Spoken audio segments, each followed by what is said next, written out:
Wellness Live. We're so glad to be with you. For those of you joining us for the first time, I'm Dr. Arjun Rayapudi, and this is my lovely wife, Dr. Shobha Rayapudi. We're both board-certified lifestyle medicine doctors and co-founders of Gift of Health, where we are sharing with people, like showing people how to break free from disease, get off medications, and transform health with better food and lifestyle. So every week we're doing live sessions with you. Today we are going to be answering your questions live. So if you have any questions about the food and lifestyle, weight loss, or any lifestyle diseases, chronic diseases, this is your opportunity. You can ask us any question and we'll be happy to take it. So meanwhile, you can let us know where you're joining us from. How is the audio? Okay, the audio is good, good. Yeah, give a like, thumbs up, heart, comment. That's how people know that we are on Facebook, and that's how it reaches more people. Like if you share it, just share this on your timeline and let your friends and family members know that this is even happening. Oh, hi Chitra. So from WI, Wisconsin. Is it Wisconsin or West Indies? Chitra is joining from. So we are in Buren, Newfoundland. It's been a beautiful day today. We saw some sun. Yes. We are always excited when the weather is above zero. And if the weather is in double digits, like even if it's 10 degrees, we are happy. Yeah. Is the hearts enough? Yeah. Keep them coming. The love, the likes, and the comments. Excellent. We love it. Thank you, Chitra. Wisconsin. No, we're in Wisconsin. Our son was actually born in Illinois. Yeah, we used to live in Illinois. That's where I did start my residency training. Hey, Connie, hello again. Long time no see. Okay, while you guys are trickling in and sharing where you're coming from, we have a couple of questions here already. Let's see.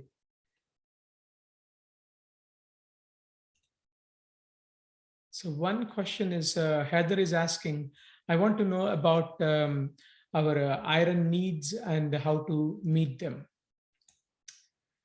Iron. Iron is one of the nutrients that many people worry about. It's a mineral, and the plant-based foods are abundant in iron. If you're asking the needs, iron needs, like typically women have higher iron needs compared to men because of monthly menstruation or the childbirth. Throughout the life cycle, in general, women need more iron compared to men.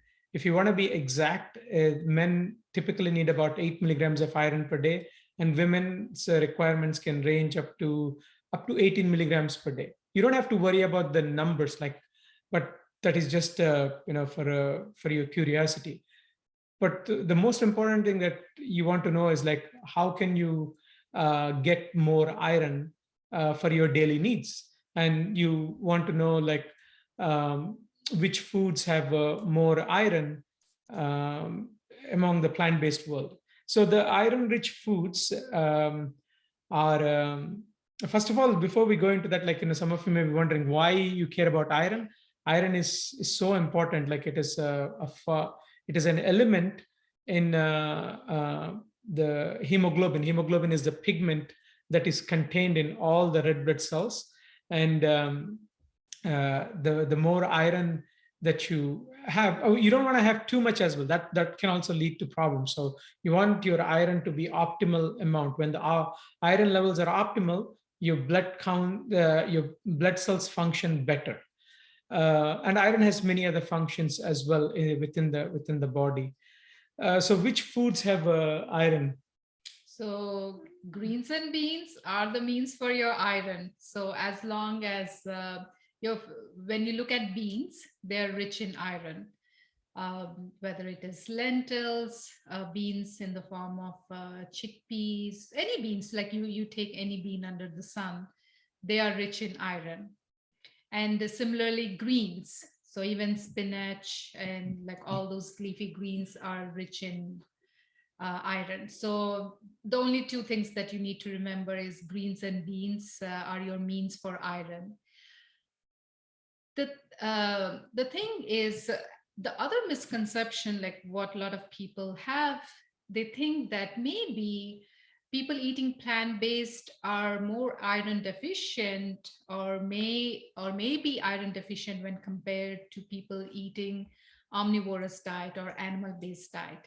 But interestingly, what research has shown, like when it comes to iron deficiency is actually prevalent in people who are eating omnivorous diet and also eating animal-based diet as well. So when it comes to iron deficiency, and when it comes to intake of iron, you will be surprised to know what research shows is actually plant-based eaters intake of iron is much higher when compared to people who are on animal-based diet. So that might be shocking to some of you, but when it comes to iron, yes, plants are good source of iron. And also, when you're taking iron from plants, what is happening?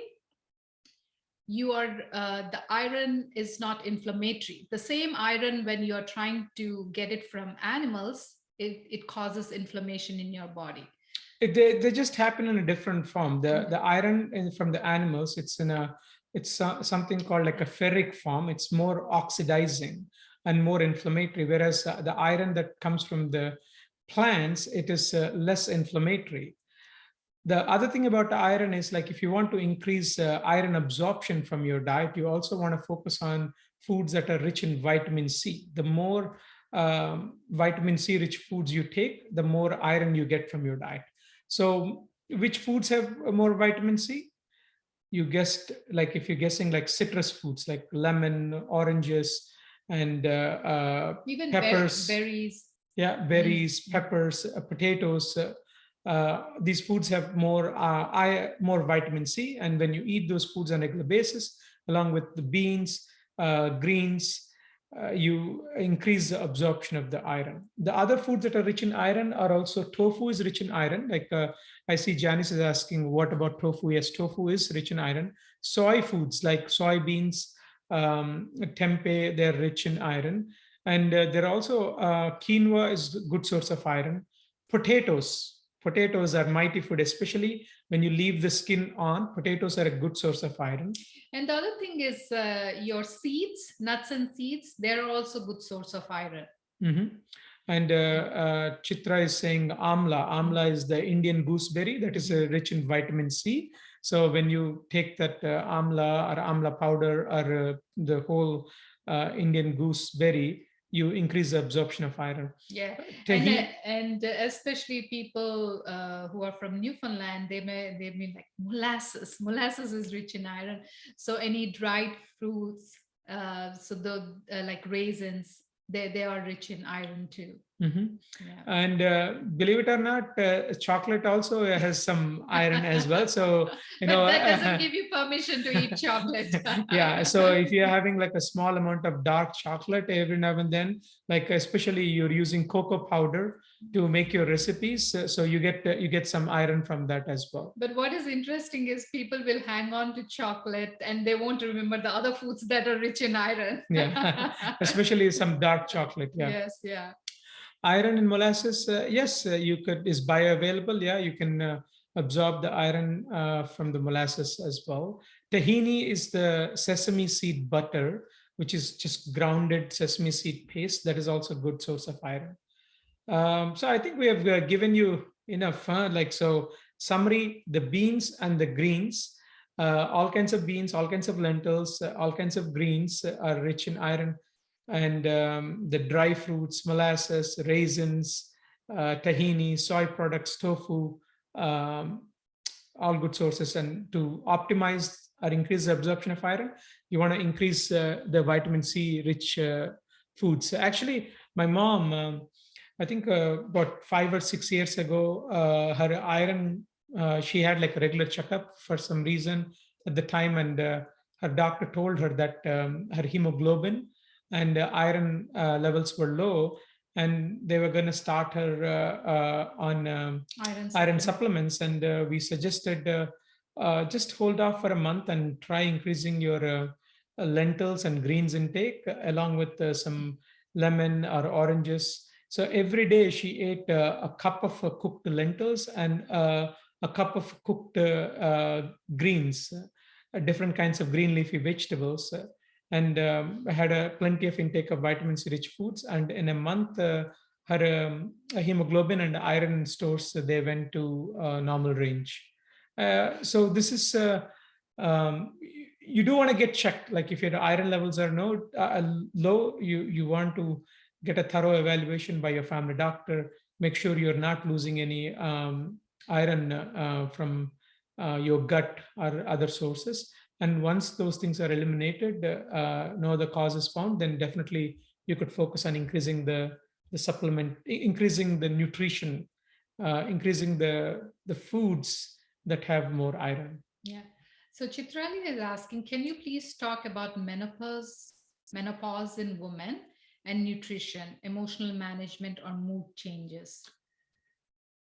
So the thing is, there are some things happen like physiologically when you go into menopause. Like menopause is a condition where the ovaries are like finishing their life cycle and stopping production of the female hormones, the estrogen.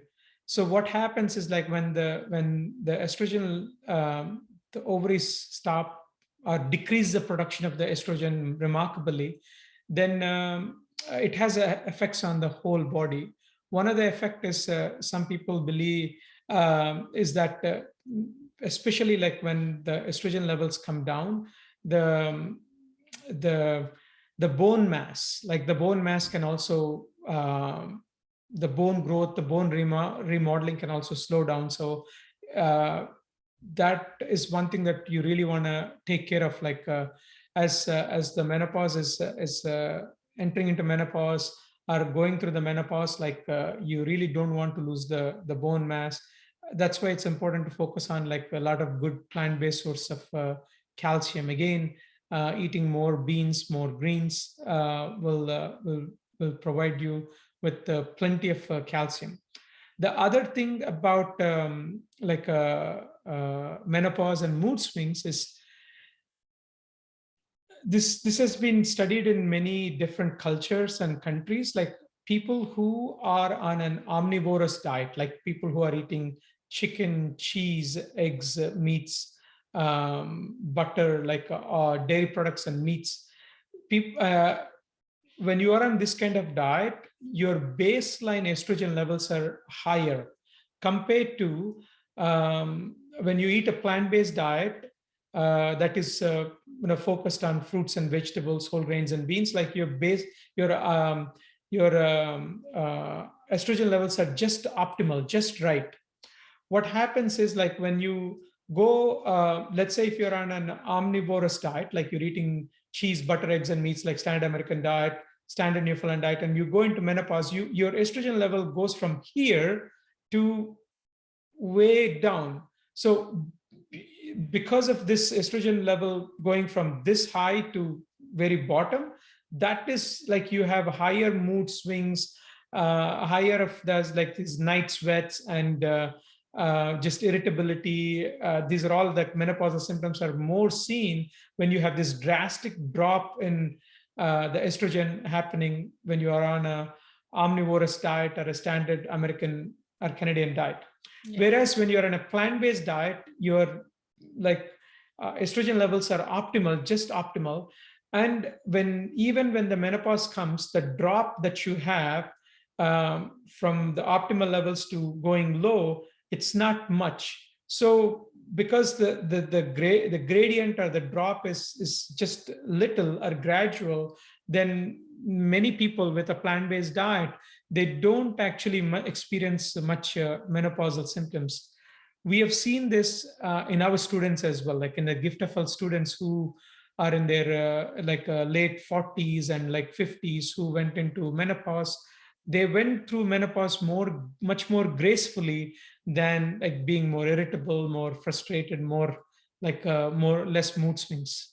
Yeah, the other thing is based on your diet. So even when we think, okay, we are eating the vegetarian diet, so dairy, so when it comes to estrogen levels, so dairy is nothing but liquid meat. So even though we might be considering ourselves like maybe we are not exposed to meat, chicken, fish, eggs, the other thing to keep in mind is dairy. It has the same component, same it has animal protein, animal saturated fat. So just the concept that Arjun was explaining. So when it comes to estrogen levels, so they are high even in population like who are consuming dairy. So there is a big shift like during menopause. There is a big drop in estrogen.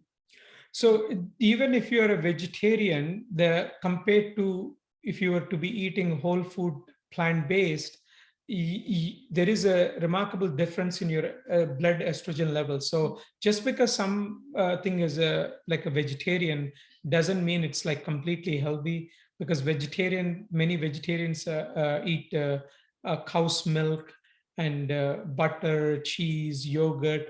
All these dairy products, they are loaded with hormones. Because what is milk? Like cow's milk is what is the purpose of it? It's basically the cow's milk is designed to fatten up the baby calf. It is the purpose of cow's milk is to make the baby calf grow from like maybe 50 pounds to almost 10 times, like 500 to 600 pounds in 1 year. And the baby calf does that by drinking cow's milk. So cow's milk is specifically designed to make the baby calf grow, and that is loaded with so many hormones.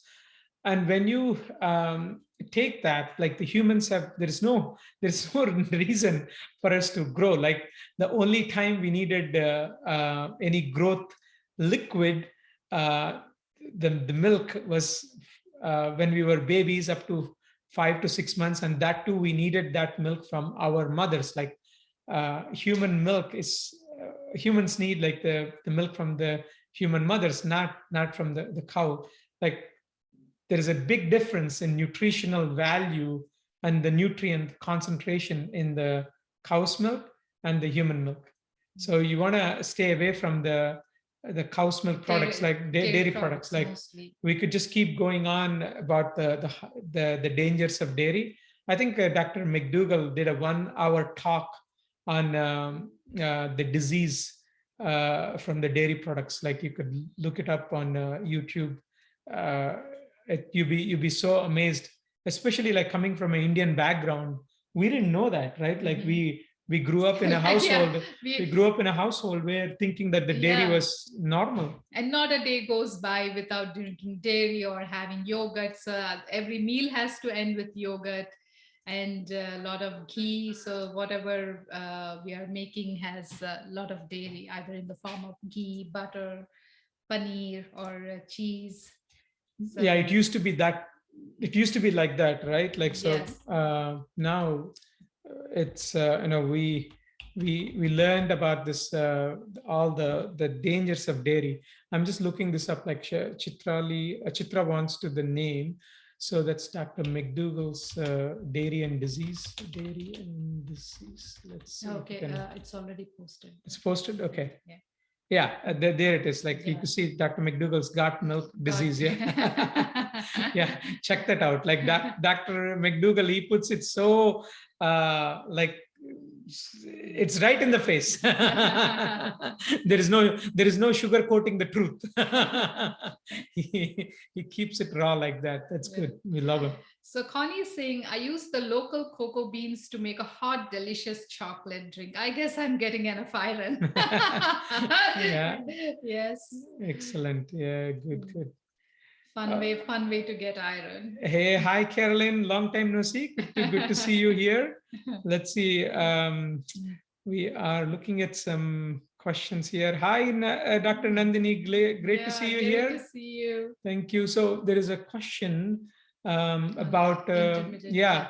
can you share your thoughts on advice on intermittent fasting?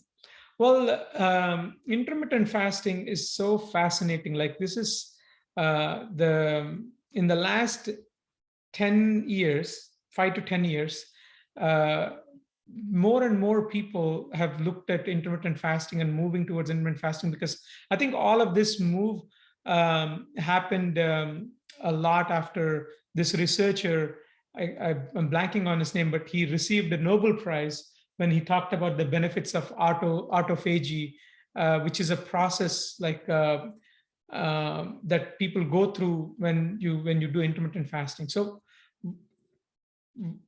what is intermittent fasting and who is it for and what are the benefits? If you look at it, intermittent fasting means that you basically don't eat for short periods of time. It is not starvation. It is a voluntary, like gap in eating, basically. Instead of eating all the time round the clock, you say, you know what, for a period of the day, I'm not going to eat. Like, for example, we both kind of do our own schedule, like intermittent fasting.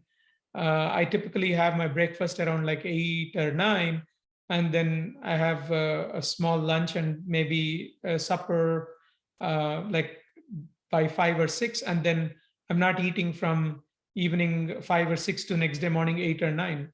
Shobha's is even longer. Like she takes almost like 11 o'clock for her, or 12 o'clock for her breakfast, and her lunch maybe around 6. So she gets almost like 17 to 18 hours of fasting. So that is intermittent fasting is a period where you are voluntarily not eating for a short period of time. Now you might wonder, like, is it safe? Yes, it is very, very safe. It is time tested. Intermittent fasting has been there for a long period of time, from the times immemorial. Like people from different cultures have practiced intermittent fasting. And people have noticed that their health improves when you go on this fasting. Research shows that intermittent fasting improves the immune system. It also helps with the detoxification, cleans up the the gut bacteria. It changes your microbiome. And not only that's like, even when it comes to disease process, it like prevents and reverses certain diseases. Actually, people who do intermittent fasting, they notice that when it comes to healing, intermittent fasting actually enhances that healing process. Mm-hmm. Yeah, and it improves your brain function too. Like, you have you noticed that if you're fully stuffed, what do you want to do? You want to go back and lie down. And if you're very, very, very, very hungry, then also you're irritable. Like, but you are just like, you're fed, but you're not stuffed. And like, you give little bit of emptiness in the stomach, you see that your brain actually functions well. If you're wondering, there is research on it. There is a neurotropic factor called brain-derived neurotropic factor, BDNF. Research shows that like when you fast, the levels of BDNF actually goes up. That is responsible for more mental clarity. And intermittent fasting also shown to suppress the growth of cancer cells. Mm-hmm. And there are other benefits. There are other benefits. You have to cook less number of times. Imagine, many of the people are on a seafood diet. You just see the food and you eat. Like some people are eating like 4, 5, 6 times a day. From that, you go to maybe 3 times a day or 2 times a day. Even 3 times a day is fine. Like some intermittent fasting does not mean that you just have to eat 2 times a day or 1 time a day. We'll talk about different options, schedules that you could follow. But the benefit, what we are addressing is that when you do intermittent fasting, you'll need to clean less dishes. You need to cook less number of times, and you'll have more. You need to make less decision, like what to cook for lunch, what to cook for supper. So yeah, the decision fatigue is also reduced. Yes. And one thing, one word of caution, like who is not for, like, intermittent fasting is not a good idea if you're still eating a lot of processed food, like you're eating a lot of omnivorous diet, like you're eating, if your diet has a lot of processed foods, the meats and the dairy products and all these kind of eating, you really want to fix that first. Like you want to make a move to go towards more and more plant-based. So it is important because think of it, like if you're fasting, you do so much hard work to do the fasting for it's like 16 hours or so, and then when you eat, you're eating like things like fries and chips and popcorn and like steaks and burgers and pizzas. If you eat like that, all the fasting that you have done, you have undid it, the benefits. So that's why you want to clean up your diet first, like eat more and more whole grains and beans, fruits and vegetables, nuts and seeds, cut down on the meat intake, cut down on the dairy products, like clean up your diet. Once your diet is more and more clean and more towards plant-based, then you could, adding intermittent fasting would be a good idea. But if you just do fasting and like when you eat all kinds of junk and animal-based foods, you will have like less benefits. Other people who have to watch out is if you have if you're prone to hypoglycemia, like some people, if they don't eat for a few hours, their blood sugar drops and they get so weak and tired. Like yourself, like if you're prone to hypoglycemia, then you got to go very slow. So how to get started? You have many choices. Like you could just eat 3 times a day and no snacking in between. Example can be you eat at 8 o'clock breakfast, maybe 1 o'clock lunch, and 5 or 6 o'clock supper, and then nothing to eat in between, no snacking. So just 3 meals and a longer fast from evening 6 to next day morning 8. So that is one option. Or if you want to go like eat 2 times a day, then you might go for like a brunch between 10 and 11, and then do like a 6 to 7 hour fast and have a early supper around like 5 or 6, and then nothing to eat. So these are different choices, but like you have to start from where you are. Like if you are eating 5, 6, 7 times a day snacking, just cut that snacking out and give a bigger gap between the dinner meal and the breakfast meal next day morning.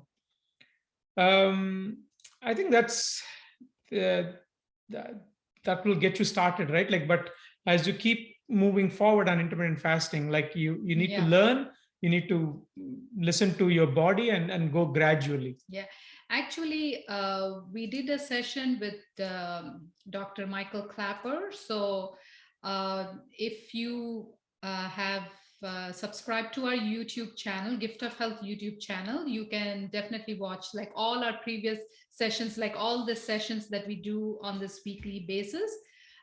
They are on our YouTube channel, and you can also look at the wellness chat that we had with Michael Clapper on fasting especially. So if you're curious, you can get more information from that. Yeah. So the other question Chitrali is asking, can you please talk about probiotics and prebiotics?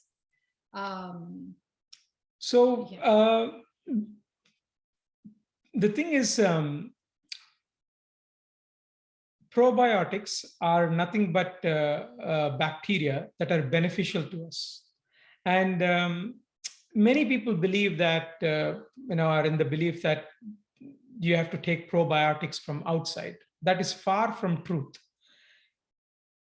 Prebiotics, on the other hand, prebiotics are basically the fiber that you eat from the plant-based foods, the fiber. Prebiotics is nothing but fiber.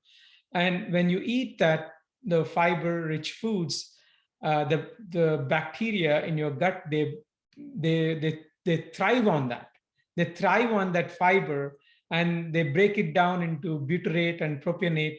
This butyrate and propionate, they have a lot of beneficial functions. So the prebiotics are basically the fiber and this propionate and butyrate. all these things, they increase the growth of beneficial bacteria that you already have in the gut. So you don't have to take it from outside. When you just focus on eating more fiber, that itself will build up all the good bacteria. They increase the population of the good bacteria and decrease the population of the bad bacteria. If you look at it, we are actually more bacterial cells than human cells. The reason that we are existing, if you really look at our human body composition, it's no surprise that we have more bacterial cells. And those bacteria, I mean, the gut microbiome is responsible for actually giving the nutrients. So it's not only important that we eat food, but the nutrients have to be extracted from the food. They have to be digested from our food so that our body can utilize that. And bacteria does that job of extracting the nutrients. So we have a symbiotic relationship. We host the bacteria that it gets a house to live in, and the bacteria actually give us the nutrients back, because if you don't have the bacteria, we will not be able to extract nutrients from the food, even though we might be eating them. So that's why I know there is a huge thing about, probiotics, prebiotics. The thing is, if we are able to feed our bacteria, and what does our bacteria feed on? Fiber.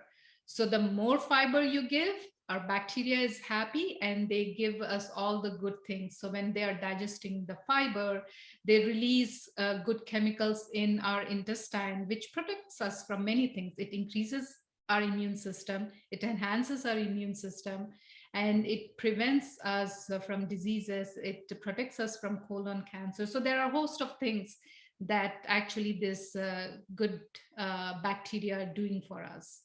So the magic chemical that you want to remember is the butyrate and the propionate, which are the breakdown products of the fiber. This butyrate and propionate, they protect the lining of the colon wall, and they actually suppress the cancer, the growth of some of the cancer cells.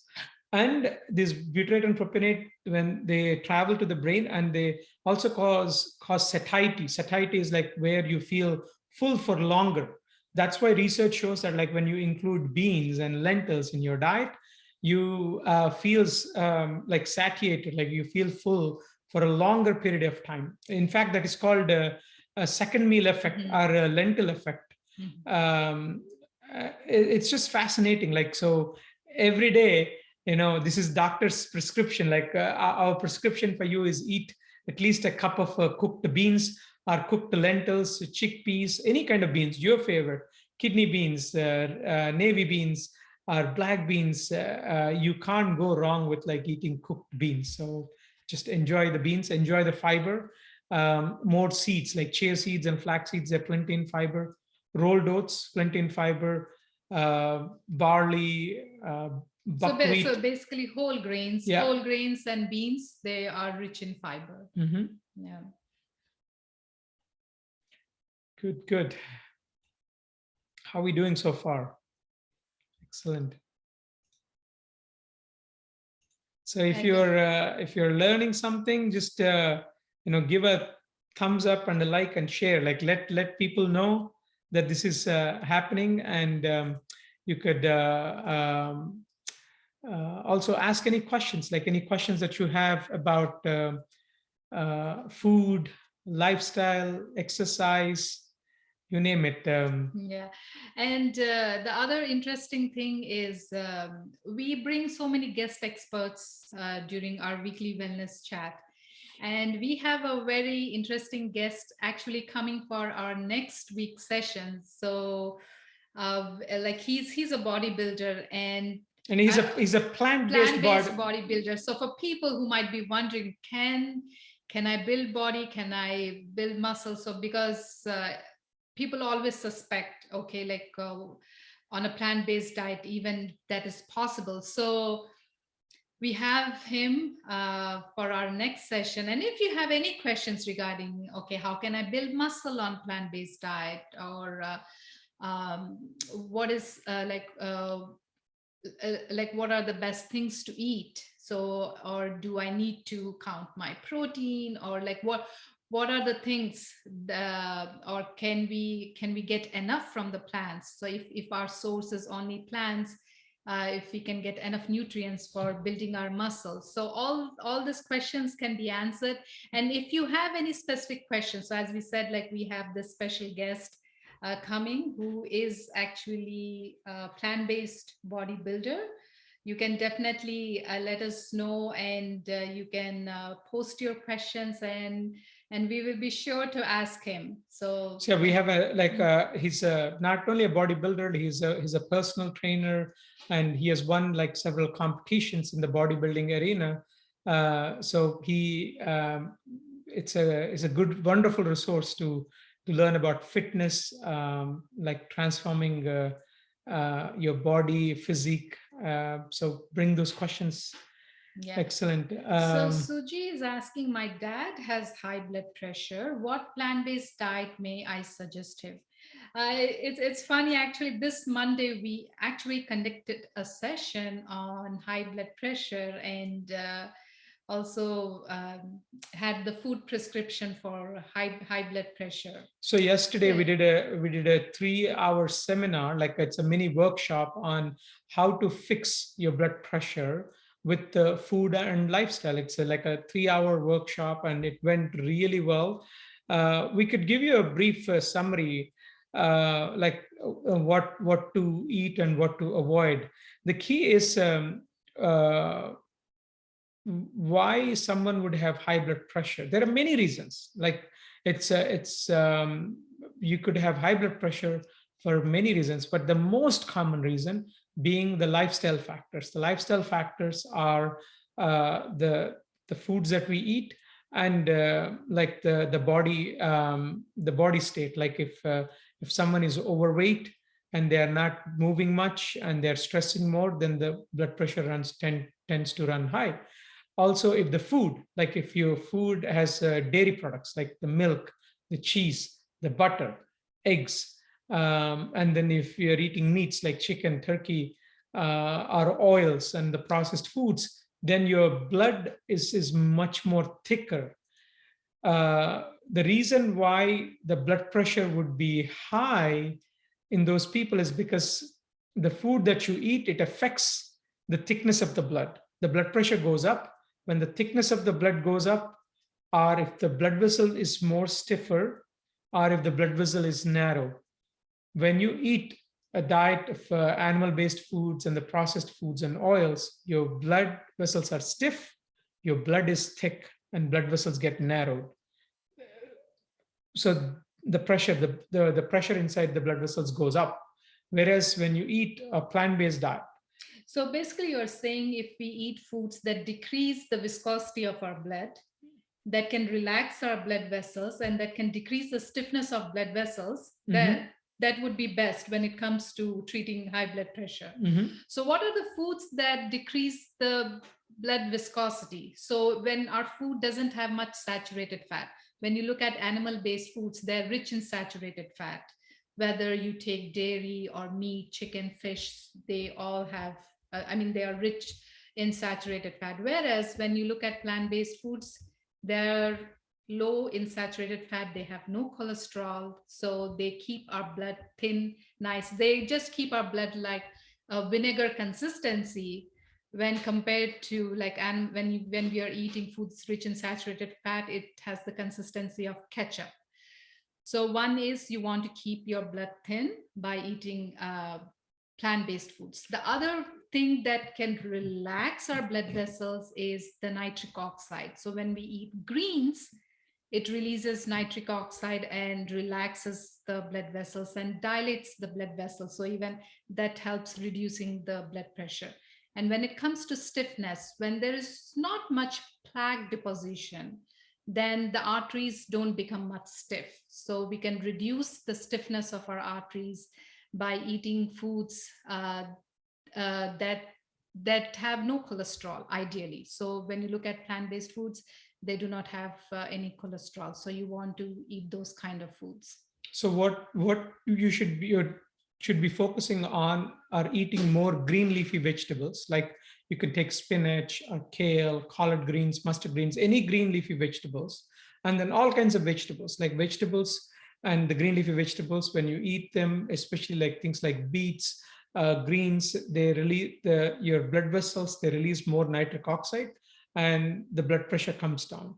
The other things are eating good amount of fruit, whole grains like quinoa, barley, buckwheat, brown rice, steel cut oats, and beans, all kinds of beans, lentils, nuts and seeds. All these foods, if your diet is centered on whole foods, plant-based way of eating, your blood pressure comes down more naturally. Like so, you could go to the Gift of Health website, our website, and there are lots of recipes there. And the best way to get our help, like if you're struggling with high blood pressure, or if you have a loved one who has high blood pressure or diabetes or high cholesterol, is to join us for this 6-week course we have. It's called Food as Medicine course, and we do that only 3 or 4 times a year.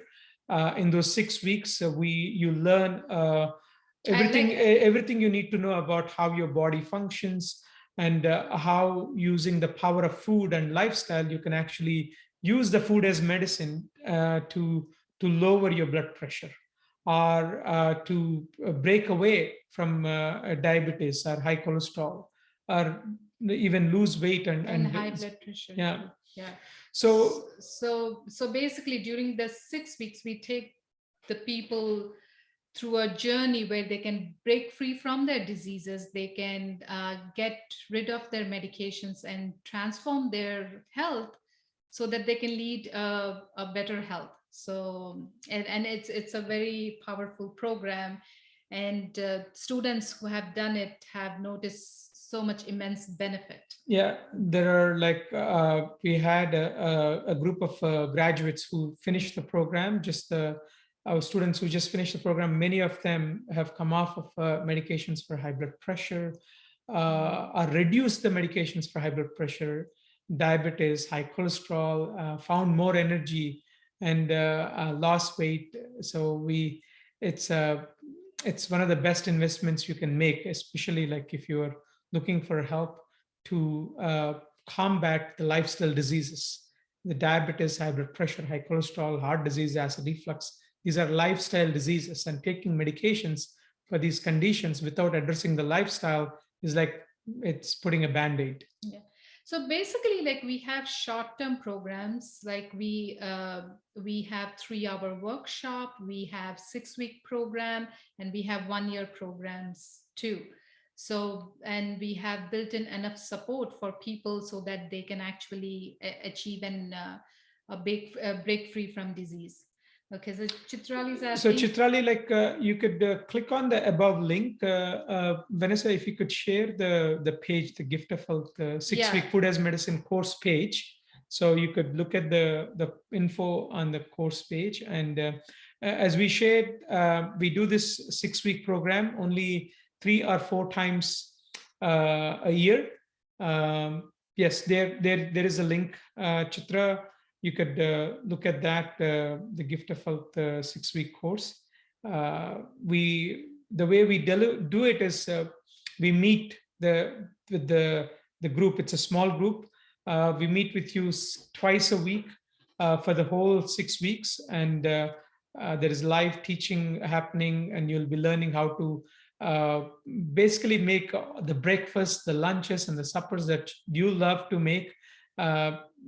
Basically, we take all your favorite foods and we show you how you can continue to eat your favorite foods without sabotaging the health. And we show you how to even have junk foods like that are healthy junk foods, popcorns, chips, or ice cream or chocolate, whatever you like to have, you could have them in a healthy ways.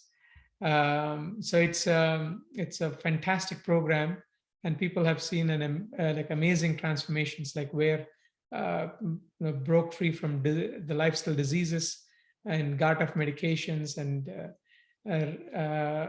transform their health. Yeah, people are amazed to see, like, when they have been using medications for decades, some people like who have been on medications for either for high blood pressure, cholesterol for 20 to 25 years, they have been amazed to see that they were able to reduce their medications or get off medications and be free of these diseases.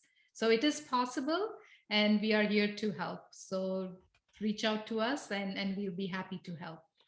So there is a question from Chitra. Even after soaking legumes or beans, I experience abdominal discomfort. So what do you suggest? So